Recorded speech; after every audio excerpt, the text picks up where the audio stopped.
మన హిందుత్వాన్ని పెకిలించడానికి ఎంతో సమయం పట్టదు వాళ్ళకు. ప్రపంచవ్యాప్తంగా కోట్లాది మంది హిందువుల ఆధ్యాత్మిక ఆరాధన కేంద్రంగా నిలిచిన తిరుపతి పుణ్యక్షేత్రంలో ఈ కొత్త ఆందోళన రేపుతున్నారు. ఈ నెల సెప్టెంబర్ 13, 14 తేదీలలో సుమారు 8,000 నుంచి 10,000 మంది ముస్లింలు గుమిగూడబోతున్నారని, తబ్లీగ్ జమా పేరుతో సభ జరగబోతుందని ఇప్పటికే అధికారిక పత్రాల ద్వారా తెలిసింది.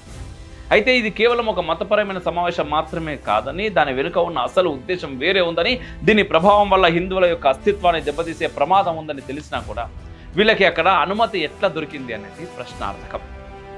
అసలు ఏంది ఈ మీటింగ్? ఈ తబ్లీగ్ జమా గురించి మీరు విన్నారా? నాకు తెలిసి తబ్లీగ్ జమాత్ గురించి చాలాసార్లు విన్నారనుకుంటా. అన్నిటికంటే కూడా ఎక్కువగా కరోనా సందర్భంలో మన వాళ్ళందరికీ చాలా బాగా వినబడ్డటువంటి పేరు.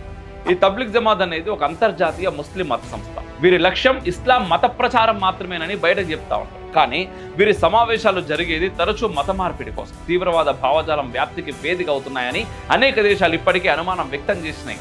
అట్లనే దూరం కూడా పెట్టారు చాలా మంది. కొన్ని దేశాల్లో అయితే వీరి కార్యకలాపాలను కంప్లీట్గా నిషేధించినాయి. ఏ దేశమైనా ఎందుకంటే బహిష్కరిస్తుంది? వాళ్ళ సావన్నిటిని కాపాడుకోవడానికి కదా.